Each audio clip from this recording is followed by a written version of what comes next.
Hello everyone, I'm Vaishali Kaushik here and welcome back to my channel. So as I told you that we will discuss the NCERT example based on propagation of error or the combination of error. NCERT example. So today question है actually आपका the resistance R is equals to V over I. Resistance R is equals to V over I. Clear? R is equals to V over I. Where B is equals to यहाँ पर दिया हुआ है V is equal to 100 plus minus 5 volt, 100 plus minus 5 volt, and I is equals to 10 plus minus 0.2. B is equals to 100 plus minus 5 volt and I is equal to 10 plus minus 0.2 ampere लिख सकते हो. Clear? देखिए यहाँ पर B के लिए और I के लिए आपके पास true value that means error कैसे लिखते हैं. I have told you in the previous videos how can we write the errors. V is equals to 100 plus minus 5 volt and I is equal to 10 plus minus 0.2 ampere. That means ये इसकी true value है, this is the error, ये इसकी true value और ये आपकी error है. Clear? तो यहाँ पर आपको क्या कैलकुलेट करना है, find the percentage error in are. आपको एक्चुअली परसेंटेज एरर कैलकुलेट करनी है आर में. क्लियर? अब आप देखते हैं कि जो यहाँ पर आपके पास ऑपरेशन यूज हो रहा है वो डिवीजन का ऑपरेशन यूज हो रहा है. So as I told you in the previous video, in the previous lecture, that how can we calculate the error in the division operation, है ना. डिवीजन का जब ऑपरेशन होता है तो हम कैसे फाइनली अपनी एरर कैलकुलेट करते हैं. जो फॉर्मूला या जो कॉमन रूल हमने स्टडी किया था मल्टीप्लिकेशन में, वही रूल यहाँ पे फॉलो होने वाला है. क्लियर? तो यहाँ पर आपको रिलेटिव एरर के बारे में पता होना चाहिए. तो अगर आपने वो वीडियो नहीं देखी है तो वो भी डिस्क्रिप्शन बॉक्स में आपको मिल जाएगी. आप पहले वो वीडियो देखें देन आप इस पर आ सकते हैं. क्लियर? तो इसके लिए आपको इस क्वेश्चन के लिए दैट मीन्स दो चीज़ों का पता होना चाहिए. How can we calculate the relative error, relative error किसको कहते हैं और कहाँ पर हम उसको यूज कर सकते हैं. Clear? so what is relative error here? del r over r is equal to, relative error की बात हो रही है क्योंकि डिवीजन का है ना फॉर्मूला, तो आपको रिलेटिव एरर के अंदर करना था. वो भी उनका इंडिविजुअल जो मेजरमेंट है उनका आपको रिलेटिव एरर्स का सम लेना है. दैट मीन्स v की relative error del v over v and plus relative error i के लिए del i over i. Clear? I think आपको समझ में आ रहा होगा. लेकिन हमें जो गिवन है वैल्यूज जो हमें कैलकुलेट करनी है वो परसेंटेज में कैलकुलेट करनी है. समझ रहे हैं आप इस बात को? परसेंटेज एरर चाहिए. तो आप यहाँ पर क्या करेंगे, del r over r multiply by 100. ठीक है? तो del r over r multiply by 100, del v over v multiply by 100 plus del I over I multiply by 100. ठीक है? So I am repeating this statement. We have to calculate the percentage error. That's why we are multiplying by the 100 here. So we know the value of del V. Del V ये आपकी del V है, ये आपका V है. आप ऐसे ही लिखते हैं ना, मीन एरर और mean absolute error. That means P और del V, ट्रू वैल्यू में एरर कितनी है. तो ये हो गया आपका 5V एंड V के स्पेस पर आप रखेंगे 100 मल्टीप्लाई 100 प्लस V की नीड नहीं है, आप V छोड़ भी सकते हो. del I की value, this is the value of del I 0.2 and what is the value of I? It is 10 multiply by 100. ठीक है? So cancel out, then removing the decimal. Okay, so 5% plus 2%, that means 7%. I hope आपको question clear हुआ होगा. बहुत easy question है इन errors पे basis और ये इम्पॉर्टेंट टॉपिक भी है आपका. Clear? So now come to the next question. Students, you can now see the next example, your next NCERT example on your screen, and I am reading this, है ना. So what is your question? You can see here the percentage error in the measurement of mass and speed are 2% and 3% respectively. Percentage error किसके लिए? Measurement में मास और speed 2% और 3% respectively. How much will be the maximum error in the estimate of the kinetic energy obtained by measuring mass and speed? Clear? How much will be the maximum error in the estimation of kinetic energy? आपको जो final value calculate करनी है वो actually kinetic energy के लिए calculate करनी है और गिवन वैल्यूज हैं आपके पास मास और स्पीड के लिए, और वो भी परसेंटेज में। मास के लिए दैट मीन्स m और v, और हमें काइनेटिक एनर्जी के लिए वैल्यू चाहिए। तो काइनेटिक एनर्जी का फॉर्मूला क्या होता है, 1/2 mv², 1/2 mv²। तो ये फॉर्मूला होता है हमारे पास काइनेटिक एनर्जी के लिए। दैट मीन्स जो हमें वैल्यू यूज करनी है मास और वेलोसिटी और मास और स्पीड के लिए हमें यहाँ पे वैल्यू यूज करनी है। देखिए इन दिस क्वेश्चन या in this formula we are having more than one operation. Easy, now you can see this what values are given here. Mass और वेलोसिटी स्पीड के लिए हमें क्या गिवन है, परसेंटेज वैल्यू हमारे पास गिवन है। तो m के लिए पर देखिए आप एरर कैसे देखेंगे, कैसे लिखते हैं हम, रिलेटिव एरर मास में डेल m/m, मास में रिलेटिव एरर या फिर किसी भी क्वांटिटी मेजरमेंट के लिए रिलेटिव एरर कैसे लिखी जाती है, आई हैव टोल्ड यू, ये मैंने बता रखा है वीडियोस में। आप कैसे लिखते हैं मास के लिए, कैसे लिखी जाती है मास के लिए, डेल m/m मल्टीप्लाई 100, क्योंकि यहाँ पर बात हुई है ये आपकी गिवन वैल्यूज है, क्योंकि यहाँ पर बात हुई है परसेंटेज की। That means del m/m multiply 100 is equals to how much, 2%, 2%, clear. And del v/v multiply 100 is equal to 3%।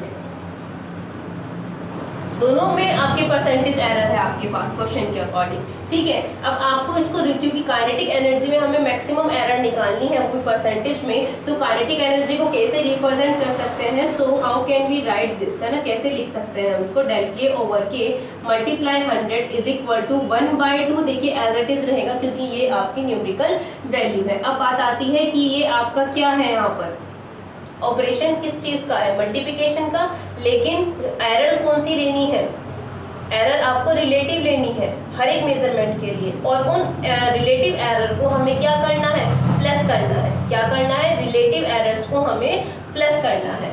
हमें पहले रिलेटिव एरर लेनी है हर मेजरमेंट के और फिर उसको प्लस करना है। 1/2, अब देखिए 1/2 के लिए क्या करना है, 1/2 का क्या करेंगे, 1/2 का भी एज इट इज छोड़ दीजिए। सो डेल m/m मल्टीप्लाई, परसेंटेज की डायरेक्ट भी लिख सकते हो, ठीक है। तो डेल m/m मल्टीप्लाई 100, ये आपकी रिलेटिव परसेंटेज में कन्वर्ट कर दिया 100 से मल्टीप्लाई करके, प्लस अब v² की बात आती है, लेकिन यहाँ पे ऑपरेशन क्या है, मल्टीप्लिकेशन का, तो प्लस आ गया है क्योंकि प्लस करना है। सेकंड मेजरमेंट क्या है, v, तो v के लिए क्या लिखेंगे, relative error, del v/v multiply 100, relative error के साथ 100 क्योंकि परसेंटेज 100 में, मतलब परसेंटेज में गिवन है एरर, तो डेल v/v मल्टीप्लाई 100। अब बात आती है जो पावर है, तो पावर की हमने क्या सीखा था कि जो भी पावर होती है उसकी क्या हो जाती है, उतने ही टाइम्स होती है वो वैल्यू, तो हम उसकी क्या कर देते हैं, मल्टीप्लाई। तो ये इसके साथ किस में आ जाएगा, मल्टीप्लाई में। तो इसको नीड नहीं है कि आप इसे लिखें ऐसे, बस 2 हो गया हमारा, 2 multiply del v/v multiply 100, clear friends. Now come to the 1/2। देखिए 1/2 के लिए हमें क्या करना है, 1/2 या कभी भी फॉर्मूले में जब कोई न्यूमेरिकल वैल्यू आपके पास आए तो आपको उसे कंसीडर ही नहीं करना है। 1/2 को आप एज इट इज रहने दीजिए, 1/2 को हम लिखेंगे भी नहीं आगे कैलकुलेशन में, ये एज इट इज रहता है। सो डेल m/m मल्टीप्लाई 100 2% प्लस 2 इस कंडीशन के लिए multiply del v/v 3 that is 2 plus 6% that is how much, 8%। It is your final answer. I hope ये भी क्वेश्चन आपको समझ में आया होगा। Now come to the third question. की फर्स्ट लाइन है, the period of oscillation of a simple pendulum is t is equal to 2π√L/g, t is equal to 2π√L/g। ये आपका फॉर्मूला है according to the question, clear. I hope आपको ये question अभी formula आप इसके बारे में जानते नहीं होंगे, पर कोई बात नहीं, फैमिलियर हो जाएंगे। अब ये आगे आप पढ़ेंगे इसके बारे में, ठीक है। Measured value of L is 20 centimetre. L की जो मेजर्ड वैल्यू है, L की जो मेजर्ड वैल्यू है वो 20 सेंटीमीटर है। मेजर्ड वैल्यू है L की वो आपकी 20 सेंटीमीटर है। आप सोच सकते हैं कि ये आपकी एक तरीके से ट्रू वैल्यू हुई, वो है आपकी 20 सेंटीमीटर, है ना। You can see the question. 20 centimetre आपकी मेजर्ड वैल्यू है, नोन टू 1 मिलीमीटर एक्यूरेसी, और एक्यूरेसी कितनी आएगी, 1 मिलीमीटर। यहाँ पर ये जो लाइन है इस चीज़ को बताती है कि इसकी एक्यूरेसी कहाँ तक है, 1 मिलीमीटर।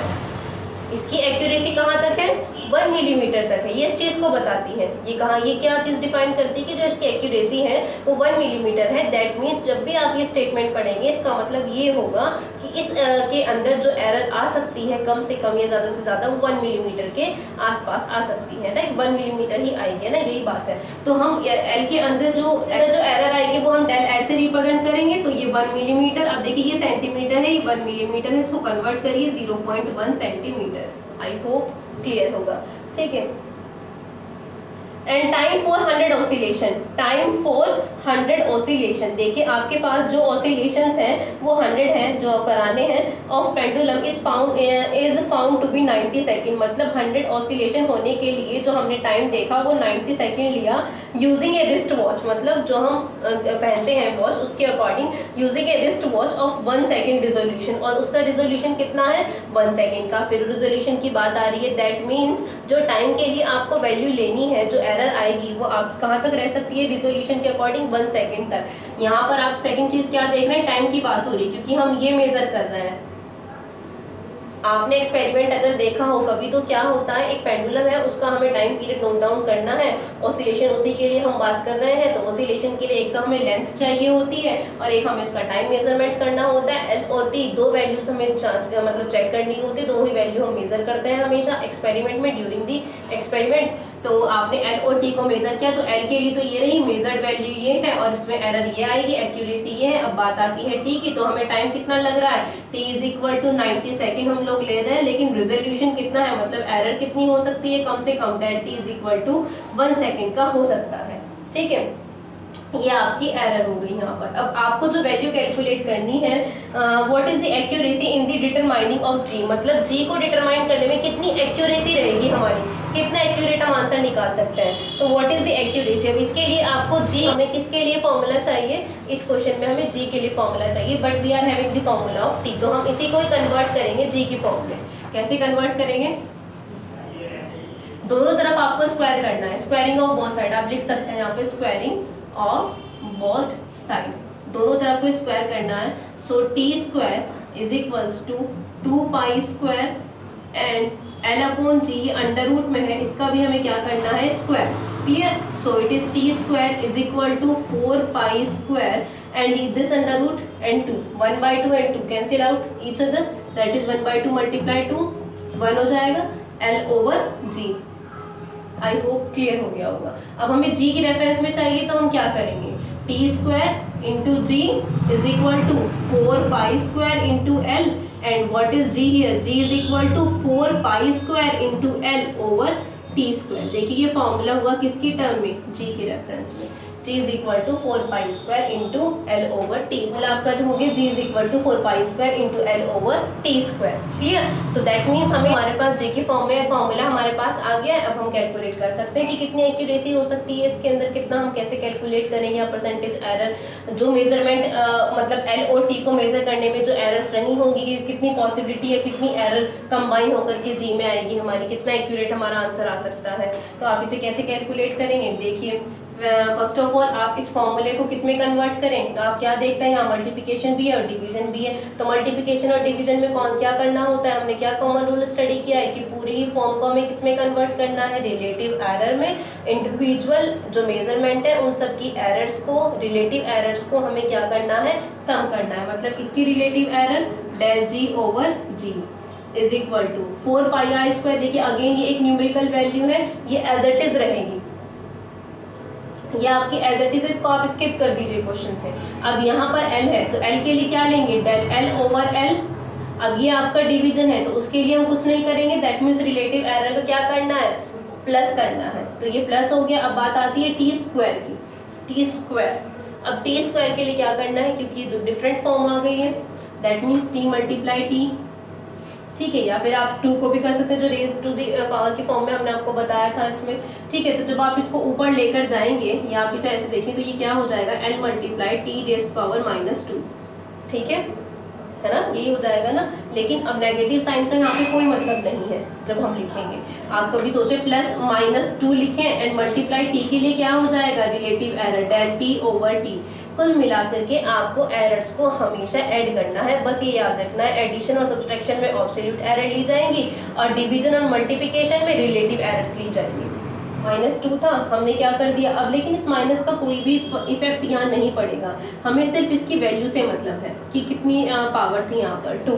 क्लियर। अब बात आती है कि डेल एल एल क्या है, डेल टी और टी की वैल्यूज क्या है, हमारे पास ये रही वैल्यूज, कोई प्रॉब्लम ही नहीं है, यहाँ पर पुट करना है बस डायरेक्ट वैल्यूज को। देखिए, so del g over g as it is, del g over g is equal to what is del l, del l is equal to 0.1 over l, how much 20.0 plus 2 multiply del t over t 1 over 90। Clear. अब आपको इसमें percentage में convert करना हो तो 100 से direct multiply कर देते हैं, तो यहाँ पर भी 100 से मल्टीप्लाई हो जाएगी। एंड हियर इज 0.1 ना, तो 0.1 over 20 multiply 100 plus 2 over 90 and multiply 100। Clear. आप इसको सॉल्व कर सकते हैं, then you can get the answer. इसके बाद हम इसको यहाँ पे कर रहे हैं आगे, ठीक है।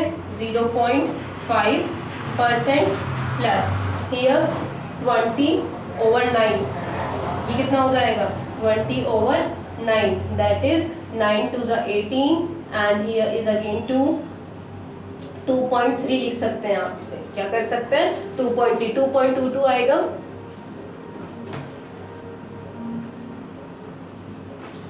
ठीक है।